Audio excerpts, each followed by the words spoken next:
전서 9장 23절에서 27절까지 말씀입니다. 신약성경 274면 고린도전서 9장 23절에서 27절까지 말씀을 한 목소리로 함께 봉독하시겠습니다. 내가 복음을 위하여 모든 것을 행함은 복음에 참여하고자 함이라. 운동장에 다름질하는 자들이 다 달릴지라도 오직 상을 받는 사람은 한 사람인 줄을 너희가 알지 못하느냐. 너희도 상 받도록 이와 같이 다름질하라.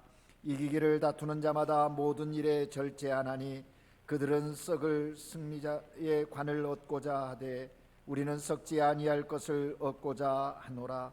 그러므로 나는 다름질하기를 향방 없는 것 같이 아니하고 싸우기를 허공을 치는 자 같이 아니하며 내가 내 몸을 쳐 복종하게 함은 내가 남에게 전파한 후에 자신이 도리어 버림을 당할까 두려워함이로라. 아멘. 시온 찬양대가 하나님께 찬양 올려드립니다.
할렐루야. 시온 찬양대 찬양 하나님 영광 받으시고 우리에게 큰 은혜가 된 줄로 믿습니다. 이번 한 주간 여러분 사는 동안 시온 찬양대를 통해서 들려주신 하나님의 말씀을 마음에 새기고 이 한 주간 살아가시기를 주의 이름으로 축복합니다. 두려워 말라, 내가 너와 함께함이라. 놀라지 말라, 내가 내 하나님 됨이라. 내 의로운 오른손으로 너희를 붙들리라. 굳세게 하리라. 반드시 함께 하시겠다고 약속하신 이 하나님의 말씀 붙들고 어렵지만 소망 가지고 이 한 주간 믿음으로 승리하시는 우리 한국교회 모든 성도님들 되시기를 주의 이름으로 축복합니다. 그리스도인들의 생활을 신앙생활이라고 이야기합니다. 그냥 살아가는 것이 아니라, 일반적인 삶을 사는 것이 아니라 신앙의 삶을 사는 자들, 그들을 그리스도인이라고 하는 것입니다. 여러분, 오늘 이 시대를 사는 수많은 사람들 가운데 그리스도인으로 구별되었다고 하는 것이 얼마나 놀라운 하나님의 축복인 줄 아십니까? 그리스도인, 그래서 그냥 사는 것이 아니라 신앙으로 삶을 산다, 믿음의 생활을 한다라는 것입니다. 제가 그리스도인입니다 라고 하는 것, 그것은 내가 믿음의 사람입니다 라고 하는 고백과도 같은 것이지요. 그래서 그리스도인들끼리 만나면 서로 주고받는 인사가 있습니다. 늘 그런 인사를 하는 건 아니지만 좀 오랜만에 만나거나 또 자녀들이 멀리 떠나가 있거나 그러면 우리가 묻는 질문이 있죠. 인사 겸 한 질문이죠. 신앙생활 잘하고 있습니까? 라는 이야기를 합니다. 믿음 생활 잘하고 있는가요? 라는 질문이겠죠. 오늘 하나님께 예배드린 여러분에게 누군가가 이 질문을 드린다고 하면 여러분은 뭐라고 답을 하시겠습니까? 신앙생활, 신앙이 무엇이고 신앙생활은 어떤 것인가 라는 개념 정리가 우리에게 되어야 합니다. 그래서 이런 인사를 받을 때 우리는 답을 할 수 있고, 또 이런 인사로 물을 때에는 그 사람의 신앙의 삶의 상황이 어떤지, 상태가 어떤지를 여쭙는, 그래서 응답을 듣고 답을 듣고 격려해 주기도 하고 또 어떻게 기도해야 하는지도 알 수 있는 그런 인사가 된다라는 것입니다. 믿음 생활, 신앙 생활을 잘 한다라는 것은 무엇을 말하는 것입니까? 그것은 바로 하나님이 나의 하나님 되심을, 예수 그리스도가 나의 구주 되심을 믿는 것입니다. 이것이 믿음이지요. 이게 신앙입니다. 내게 신앙이 있다라고 하는 것은 이것을 믿는다는 이야기입니다. 이것이 안 믿어지면 신앙생활 하지 않는 겁니다. 신앙이 없는 겁니다. 하나님의 하나님 되심, 예수가 그리스도 되셔서 나의 구세주 되심, 십자가의 죽으심과 부활의 사건이 나에게 믿어지는, 내게 믿어질 때 우리는 신앙 있는 사람, 믿는 사람이라고 말하는 것입니다. 그러면 신앙으로 생활한다는 것은 무엇입니까? 하나님과 예수 그리스도의 가르치심을 깨달아 알고 그 가르침대로 사는 것입니다. 뿐만 아니라 하나님과 예수 그리스도를 믿는 믿음의 능력을 가지고 삶을 산다는 것이죠. 내 지식과 내 능력을 가지고 내 삶의 태도와 방법을 가지고 사는 것이 아니라 예수 그리스도의 그 가르침을 따라서 예수 그리스도의 마음을 가지고 사는 사람, 그런 사람을 믿음의 사람, 신앙생활하는 사람이라고 말하는 것입니다. 또 우리가 그리스도인들이 자주 듣고 또 다른 이에게 인사하는 말 중에 하나는 승리하세요 라는 말이 있죠. 여러분, 예배가 끝나고 성도들과 인사할 때 제가 모든 분들에게는 말하지 않습니다. 그러나 이렇게 말하는 경우 있죠. 예, 승리하십시오. 권사님 승리하세요 라는 인사를 드릴 때가 있습니다. 한 번쯤 들어보셨으리라 생각됩니다. 저는 어려서부터 이 말을 듣고 자라서 그런지 그때 들을 때는 그냥 지는 것보다 이기는 게 나으니까 기분이 좋다, 뭐 이런 정도로 느끼고 지나갔습니다. 그런데 이 제 기억 속에 이렇게 승리하라고 말하는 사람도 뭘 승리하라고 하는지 제대로 이야기 알고 말씀하시는 건가, 그냥 인사치레로 승리하렴 하는 건가, 이런 생각을 가져보기도 했습니다. 여러분, 여기서 한번 다시 정리해야겠죠. 승리하세요라고 인사하는 것은 무슨 마음을 가지고 하는 인사일까요? 그 인사말 속에 어떤 마음이 담겨 있는 것일까요? 그냥 일반적인 인사가 아니라 그리스도인이 승리하세요라고 말했을 때 그 의미는, 그 말에 담겨져 있는 마음은 어떤 것인가라는 것입니다. 그것은 그리스도인으로 정말 내가 처한 그러한 상황과 그러한 문제들 가운데 하나님과 예수 그리스도의 능력을 믿음으로 승리하라 하는 그런 격려이고 위로이고 또 응원의 말, 그런 마음을 담아서 하는 인사가 아니겠습니까? 이러한 의미를 분명히 안다면 이제 우리가 서로 인사할 수 있는 것이죠. 이번 한 주간도 승리하십시오. 그 말은 주님과 함께 성령님의 인도하심을 따라 영적 신앙의 삶에서 승리하십시오라는 이야기인 것이죠. 이런 의미를 담아서 우리가 이제 이번 한 주간 살아가는데 어떤 일이 우리 앞에 벌어질지 잘 모르는 거죠. 그럼에도 불구하고 우리에게 확신한 것은, 확실한 거 하나는 그 싸움에서 우리가 승리할 수 있다는 것. 내가 하는 것이 아니라 내 안에 계신 성령님으로 말미암아, 그리스도로 말미암아 우리가 삶에서 승리한다라는 것입니다. 이렇게 보면 우리 그리스도인들이 즐겨 사용하는 인사, 신앙생활, 그리고 승리하세요라고 하는 이 말은 다름이 아니라 하나인 것을, 다른 말이 아님을 알게 되는 것이죠. 다시 말해서 신앙생활이라는 것 자체가 승리하는 삶이라는 것입니다. 내가 신앙의 삶을 산다는 것은 승리하는 삶을 살아가는 것입니다. 이것이 성경이 우리에게 말씀하시는 내용인 것이죠. 어째서 그럴까요? 그러면 우리는 어떻게 승리의 신앙생활을 할 수 있을까요? 하나님은 오늘 우리가 함께 읽은 본문을 통해서 우리에게 그 진리를 가르쳐주고 계십니다. 하나님은 사도 바울을 통해서 신앙생활이고 승리하는 생활이라고 하는 그 진리를 말씀하고 계신다라는 것입니다. 그리고 신앙생활을 이렇게 하라고 우리에게 말씀해 주고 계십니다.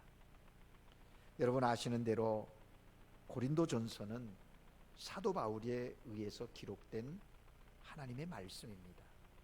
지난주에 이 고린도전서의 서론 배경을 설명드렸습니다. 바울이 2차 전도 가운데 복음을 전해서 그 고린도 아가야 지방에 사람들이 예수를 믿고 구원받아 교회가 설립되어졌고, 그 교회 가운데 성령의 은혜가 충만해서 잘 성장했어요. 그런데 그 고린도 지역 자체의 특성이 상업도시이고 이동이 많은 곳이다 보니까 여러 나라 사람들, 여러 문화들이 겹치면서 그 사회에 성적인 또 도덕적인 여러 가지 문제, 사회적인 문제들이 많이 있게 되었다는 것이죠. 근데 그것들이 교회 안으로, 그런 문제들이 교회 안에 들어오면서 교회 가운데도 여러 문제가 발생하기 시작했어요. 서로 패 나눔이 있었습니다. 분열이 일어나고, 우상을 섬기고, 또 우상에게 드린 음식을 먹어야 되느냐 말아야 되느냐, 결혼을 한다고 하면 믿는 사람과 해야 되느냐, 믿지 않는 사람과 하는 건 안 되는 거냐, 교회 안에 문제가 생겼을 때 교회 안에서 사랑함으로 서로 이해하고 용납하고 그 문제들을 해결하면 되는데, 그렇지 못해서 그걸 사회법정으로 가져나가는 것, 이것이 복음적이고 신앙적인 것이냐, 뭐 여러 가지 문제들을 사도 바울에게 질문했다라는 것이죠. 그런 문제들을 듣게 되었죠. 그래서 3차 전도여행 마지막 부분 에베소서요. 에베소 지역에 있을 때 이 서신을 그들의 그 문제들을 해결하기 위해서 복음적인 입장에서 저들을 지도하는 그런 서신으로 보내게 되었다라는 것입니다. 그럴 때 고린도 교회 성도들의 영적 상태가 어떠했는가? 매우 나태해졌다. 참 신앙 안에 흔들림이 없이 서 있는 것이 아니라 그들 문화 속에 그들 삶의 방식대로 융화되어서 섞여서 영적인 신앙에 대해서, 신앙생활에 대해서 나태함을 가지게 되었다는 것이죠. 신앙생활에 노력은 없으면서 안일한 생활을 하면서 하나님이 주시는 복에 대해서는 기대하고 또 받기를 원했다는 거죠. 영혼의 잠, 깊은 잠에 빠져 있는 그 고린도 교회 성도들을 깨우기 위해서 사도 바울이 편지를 씁니다. 그런데 그 내용들이 오늘 이 시대를 살아가는 우리 그리스도인들에게도 너무나 영적인 신앙의 삶을 살아가는데 가이드와 같은 그런 아주 복음의 진리를 우리에게 말씀하고 있다는 것이죠. 오늘 본문을 통해서 특별히 시대에 흔했던, 그 당시 흔했던 운동 경기자들의 모습을 통해서 신앙생활이 어떠해야 함을 말씀해 주고 있다는 것입니다. 우리는 오늘 이 아침 이 말씀을 들으면서 우리의 신앙을 점검하고 우리의 신앙의 생활에 성숙함과 온전함으로 나아가는 은혜가 있기를 바라는 것입니다. 운동 경기자들의 모습을 비유로 해서 신앙생활을 교훈하고 있는데 첫 번째가 무엇입니까? 그것은 우리가 신앙생활을 할 때 운동 경기자들처럼 최선을 다하라고 말하고 있는 것입니다. 오늘 본문 24절에 보면 운동장에서 다름질하는 자들이 다 달아날지라도 오직 상을 얻는 자는 하나인 줄 너희가 알지 못하느냐. 너희도 상을 받도록 이와 같이 다름질하라. 너희도 상을 받도록 이와 같이 다름질하라. 신앙의 다름질을 그들처럼 하라는 겁니다. 그들이 상을 받기 위해서 어떻게 하는 겁니까? 대충 하지 않습니다. 어영부영하지 않는 거예요. 최선을 다한다는 겁니다. 그와 같이 너희도 다름질하라는 거예요. 여기 다름질이라는 말의 원어는요, 포기하지 않고 최선을 다하는 겁니다. 힘써 달리는 것을 말해요. 온 힘을 다해 달리는 거예요. 여러분, 특별히 그 당시에 이 달리기의 모습, 올림픽에서도 그렇지 않습니까? 마라톤은 정말 많은 사람들의 관심입니다. 그리고 올림픽 마지막 최종 경기로 그 올림픽 우승자에게는 엄청난 영광이 주어지지 않습니까? 그것처럼 우리의 신앙도 마치 마라톤과 같다는 거예요. 여러분, 마라톤 42.195km를 달린다는 것은 쉬운 일이 아닙니다. 달리기의 장거리 중에 가장 긴 경기이지요. 우리의 신앙도 단거리가 아니라 장거리이거든요. 주님 다시 오실 때까지 가야 하는 그 길이에요. 다름질해야 합니다. 대충하지 말고 최선을 다해서 해요. 어떤 면에서는 고독한 경기일 수 있습니다. 목마르고 피곤하고 주저앉고 싶은 고독함 있을 수 있습니다. 우리의 신앙생활도 그렇지 않습니까? 그러나 우리는 그 신앙의 생활을 끝까지 달려야 한다는 것이죠.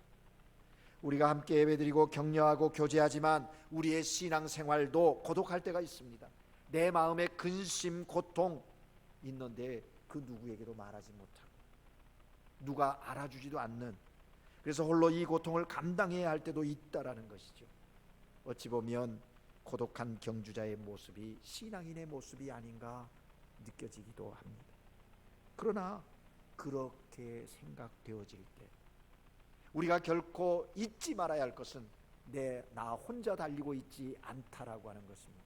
우리의 신앙의 경주는 나 혼자 달리는 것이 아니라 성령께서 우리와 함께 달리고 있다라는 것을 기억하라는 것입니다. 예수님과 우리의 앞서간 믿음의 선진들이 우리의 다름질을 주목하고 있고 지켜보고 응원하고 있다라는 사실이죠. 그것을 히브리서 11장에 보면 믿음장에 믿음의 선진들을 쫙 이렇게 나열하지 않습니까? 여러분, 예수님이 우리를 지켜보시면서 저 아무개 집사 마지막까지 신앙의 경주를 해야 하는데 그렇게 하시면서 응원하시는 거예요. 저 아무개 권사 쓰러지지 않고 끝까지 가야 하는데 눈동자를 옮기지 아니하시고 보고 계신다는 거죠. 응원하신다는 것이죠. 어디 그뿐입니까? 아브라함이, 이삭이, 야곱이, 요셉이, 모세가, 이사야가, 엘리야가, 우리보다 앞서간 신앙의 선진들이 우리의 신앙의 걸음을, 우리의 믿음의 경주를 지켜보면서 응원하고 있다라는 것입니다. 나도 그 힘든 걸음을 달려왔다네. 몇 번 넘어질 뻔하고 실격당할 뻔했지만 그래도 은혜 가운데 여기까지 와서 지금 여기 있는 거야. 그러니 아무개 집사, 당신 포기하지 마. 그것 때문에, 그 사람 때문에 시험에 들지 말고 유혹 받지 말고 끝까지 다름질해. 그런 마음으로 우리를 응원하고 있다라는 것입니다. 그걸 생각하면서 힘을 얻는 거예요. 그렇습니다. 하나님은 언제나 최선을 다하는 사람에게 은혜를 베푸시고 능력으로 함께 하시는 거예요. 역대하 16장 9절 말씀에 보면 여호와의 눈은 온 땅을 두루 감찰하사 전심으로 자기를 찾는 자에게 능력을 베푸신다. 전심으로 자기를 찾는 자를 위하여 능력을 베푸시나니라고 고백하고 있는 겁니다. 그렇습니다, 여러분. 하나님은 진심으로, 전심으로 하나님을 신뢰하는 자, 그에게 은혜를 베푸시고 능력을 베푸십니다. 그러므로 우리는 최선을 다해 달리는 운동선수들처럼 매사에 최선을 다해야 합니다. 하나님을 섬기는 일에 최선을 다해야 합니다. 직장에서 맡은 일에 최선을 다해야 합니다. 뿐만 아니라 가정 일에서도 최선을 다해야 합니다. 하나님이 주신 자리에서 그 역할에 최선을 다해야 해요. 우리에게 허락해 주신 신앙의 경주, 최선을 다해 달리는 그 사람에게 하나님은 능력을 베푸시는 하나님이십니다. 두 번째로, 신앙생활할 때 운동하는 사람들처럼 절제하라고 우리에게 말씀하십니다. 본문 25절을 다시 한번 함께 읽을까요? 25절 같이 읽습니다. 시작. 이기기를 다투는 자는 모든 일에 절제하나니 그들은 썩을 승리자의 관을 얻고자 하되 우리는 썩지 아니할 것을 얻고자 하노라. 아멘. 여기 절제라는 말은 헬라어로 앵크라투오마이라는 말입니다. 무슨 말이냐면 자기 자신을 정복하는다, 그런 의미거든요. 우리 한국말 사전에는 이 절제라는 말을 이렇게 정의해 놓고 있습니다. 정도에 넘지 않도록 알맞게 조절하여 제한함 그랬어요. NIV 성경에는 셀프 컨트롤이라고 그렇게 번역했습니다. 자기 스스로를 알맞게 잘 조절한다.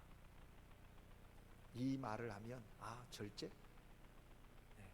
여러분, 부정적인 하지 말아야 될 것에 절제함을 이야기하는, 그것만 이야기하는 것이 아니라 해야 하는 일에도 절제가 필요함을 말하고 있는 것입니다. 생각하거나 말하거나 감정을 나타내거나 행동할 때 우리에게 절제가 요구되어지는 것이죠. 하고 싶은 대로 되는 대로 하는 것이 아니에요. 그리스도인으로서 신앙의 삶을 살면서 필요한 중요한 것은 절제라고 하는 것입니다. 고대 그리스의 운동 경기자들, 특히 이 이뚜미안이라고 하는 이 경기를 하게 될 때 선수들은 준비합니다. 10개월 전부터 고된 훈련을 한다고. 그들은 경기에 이기기 위해서 음식을 절제합니다. 먹고 싶은 거 다 먹는 거 아니에요. 먹지 말아야 될 걸 안 먹는 거예요. 먹어야 할 거를 먹는 것이요.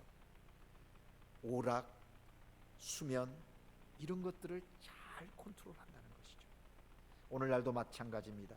어떤 경기는 불과 몇 분 동안의 승패가 끝나버리는 경기들이 있잖아요.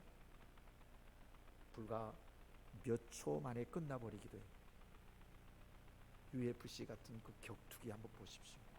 물론 뭐 3라운드를 한다, 5라운드를 한다, 5분씩 뭐 이렇게 되어 있는데 훈련된 사람은요 단 10초 만에 경기를 끝내버리는 경우도 있어요. 한번 생각해 보십시오.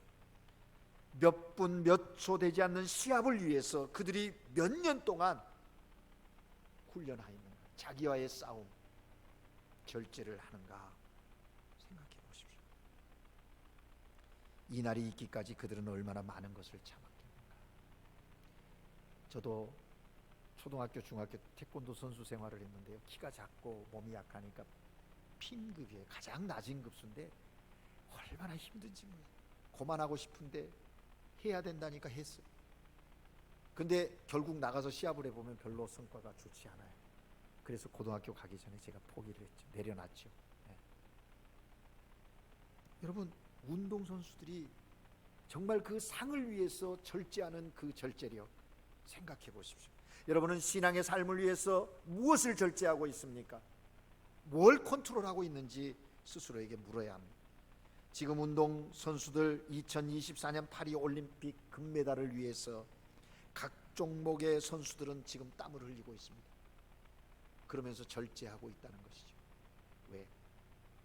그날에 준비되어진 상을 받기 위해서 말이죠. 여러분, 영광은 하루아침에 이루어지는 것이 아닙니다. 오는 것이 아니죠. 자기와의 싸움, 절제. 여러분, 신앙의 절제, 이거 대단히 중요한 부분이죠. 그런데 여러분 아십니까? 문제는 우리 자신에게 절제할 능력이 없다는 거예요. 있는 것 같지만 그 절제할 능력이 온전하지 않아요. 절제한다고 하다가도 금방 무너지지 않습니까? 생각의 절제, 말의 절제, 행동의 절제, 음식의 절제, 정욕의 절제, 분노, 감정의 절제 잘 되던가요? 되는 듯 하다가 넘어지기를, 되지 않는 경우 늘 낭패를 당하는 경우를 경험하지 않습니까? 나에게 절제할 힘이 없다는 거예요. 그래서 우리는 절제할 수 있는 능력을 받아야 됩니다. 신앙생활에 있어서 이거 받는 거예요. 여러분, 절제할 수 있는 힘은 우리에게 있는 것이 아니라 하나님이 주시는 선물이에요. 신앙생활에 있어서. 그래서 성령의 열매 아십니까? 마지막에 절제가 있잖아요. 성령의 열매는 복수가 아니라 단수라 그랬어요. 하나라 그랬어요. 그 안에 절제의 열매. 성령이 절제의 힘을 우리에게 주시는 거예요. 성령 충만하면 성령의 능력으로 자신을 이길 수 있습니다. 따라서 예수 믿는 사람에게 가장 필요한 자기 통제력은 뭐냐? 셀프 컨트롤이 아니라, 아우토 컨트롤이 아니라 스피리추, 홀리 스피릿 컨트롤하는, 에스피리투 산토 컨트롤 대 에스피리투 산토. 성령이 나를 컨트롤해 줄 때, 나를 지배하실 때 정말 신앙인으로서의 절제 가능하다라는 것입니다. 두 번째는 기도를 통해서 절제할 수 있는 힘을 얻습니다. 여러분, 기도가 무엇입니까? 기도는 하나님과 통하는 영적인 파이프와 같은 거예요. 파이프를 연결하는 것이. 여러분, 우리가 수도꼭지를 틀면 물이 쫙 흐르죠. 그런데 수도꼭지에 물을 주는 능력이 있는 것입니까? 아니지 않습니까? 파이프를 통해서 수도국에 연결되었기 때문에 수도꼭지를 돌리면 물이 쏟아지는 거예요. 기도도 그런 거예요. 여러분, 기도 하나님과 연결되어지는 거예요. 그래서 성경은 기도하라는 거예요. 쉬지 말고 기도하라는 거예요. 우리의 절제의 능력이 없으니까 기도를 통해서 절제하는 게 중요해요. 또 말씀이 절제할 수 있는 힘을 줍니다. 여러분, 오뚜기를 아시죠? 오늘 일부 예배 때 오뚜기를 이야기했더니 우리 선생님들이 다 몰라요. 오뚜기 인형을 아시죠? 사무엘 한번 보여줄래요?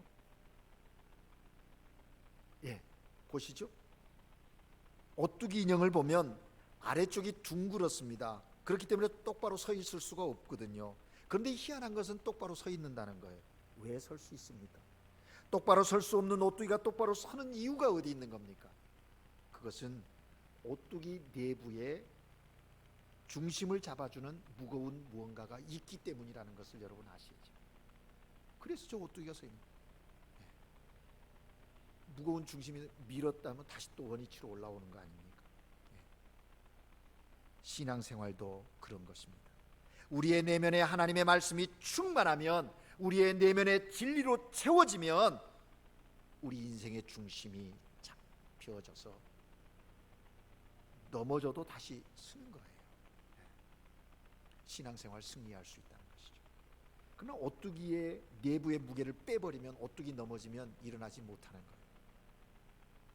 내부 무게가 넘어지려는 오뚜기를 중심 잡아주고 세워준다는 것이죠. 하나님의 말씀이 우리의 신앙의 그런 거예요. 여러분, 성숙한 신앙생활을 하기를 원하십니까? 우리 안에 말씀으로 채워져야 합니다. 하나님의 진리의 말씀이 우리 안에 가득해야 우리의 삶의 현상에 나타나는 여러 가지 것들을 분별할 수 있고 대응할 수 있고 싸워 이길 수 있다라는 것입니다. 디모데후서 3장 16절 말씀을 기억하십니까? 성경은 하나님의 감동으로 된 것으로 교훈과 책망과 바르게 함과 의로 교육하기에 유익하니 하나님의 사람으로 온전하게 하여 모든 선한 일을 행할 능력이 있게 하려 합니다. 그렇습니다. 말씀이 우리 안에 있을 때 우리가 우리의 삶에서 승리할 수 있다라는 것입니다. 신앙생활 제대로 할 수 있는 것입니다. 내가 신앙생활에 승리하겠습니다 하면서 말씀이 내 삶의 중심에 없으면서 그런 말만 한다면 그건 온전치 않은 거예요. 매일매일 말씀을 묵상하십시오. 그리고 그 말씀이 내 안에 교훈하고 책망하고 바르게 하고 나를 온전케 다듬어서 하나님의 사람으로 살아갈 수 있는 능력을 그 말씀 속에서 공급받아야 한다는 것이죠.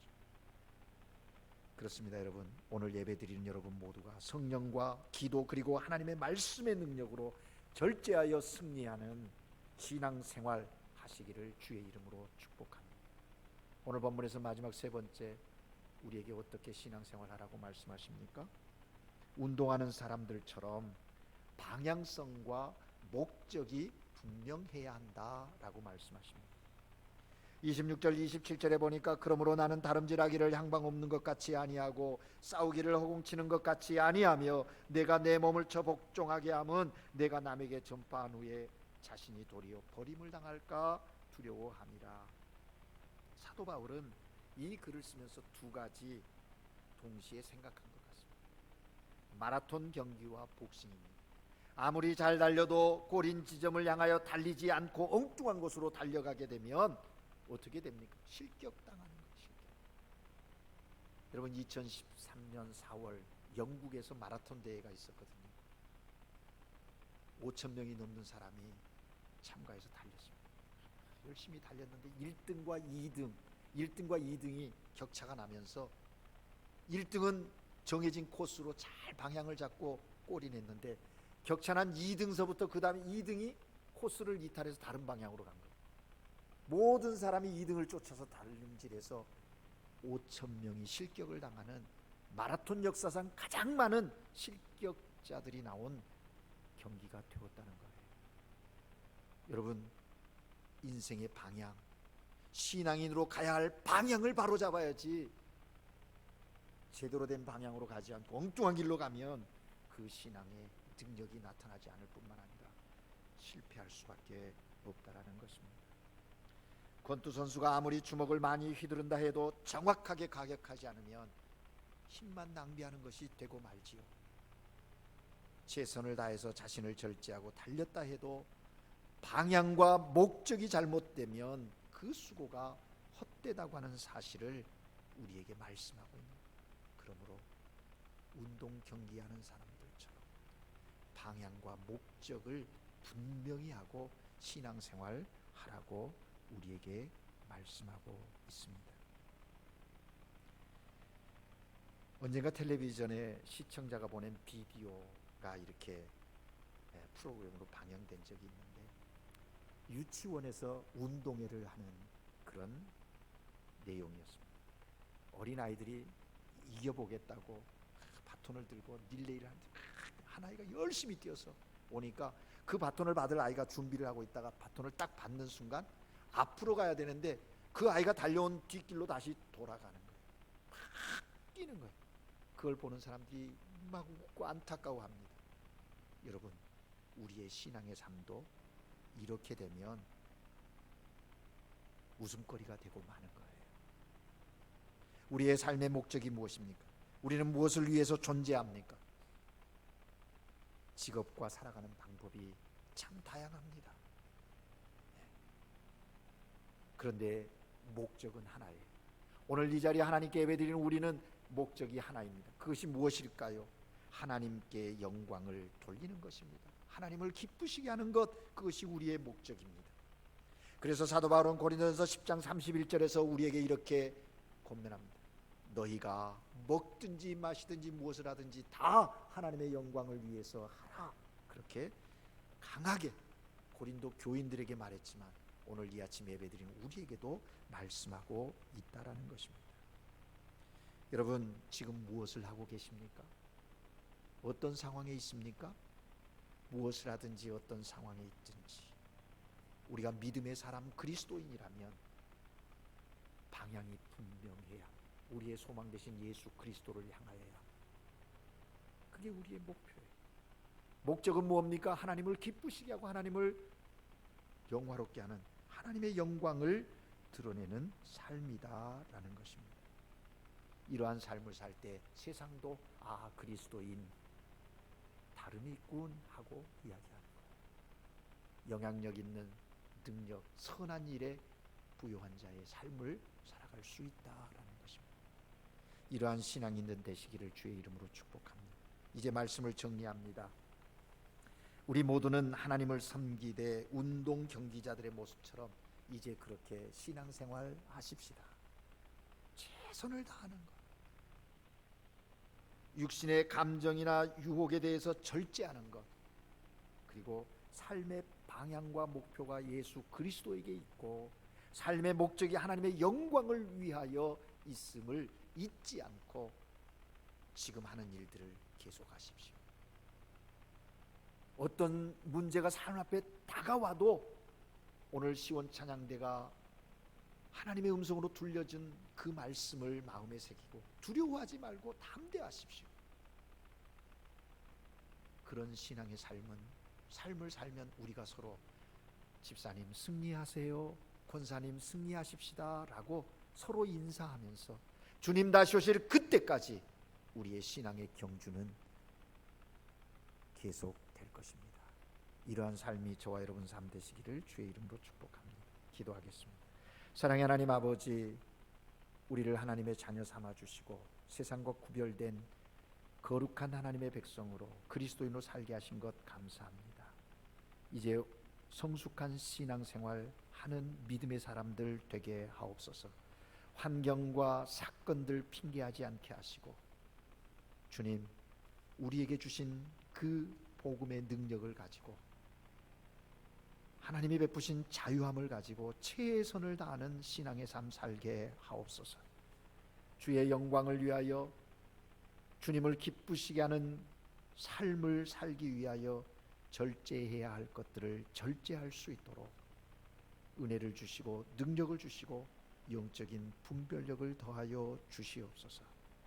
그리하여 우리의 삶이 주님이 약속하신 그 상급을 받아 누리는 은혜의 삶이 되게 하시고 하늘의 신령한 기쁨들을 맛보며 삶을 살아가는 하나님의 자녀들 모두가 되게 하옵소서. 주님의 교회에 맡긴 사명도 기쁨으로 감당할 수 있는 거룩한 공동체 되게 하옵소서. 예수 그리스도 이름으로 기도합니다.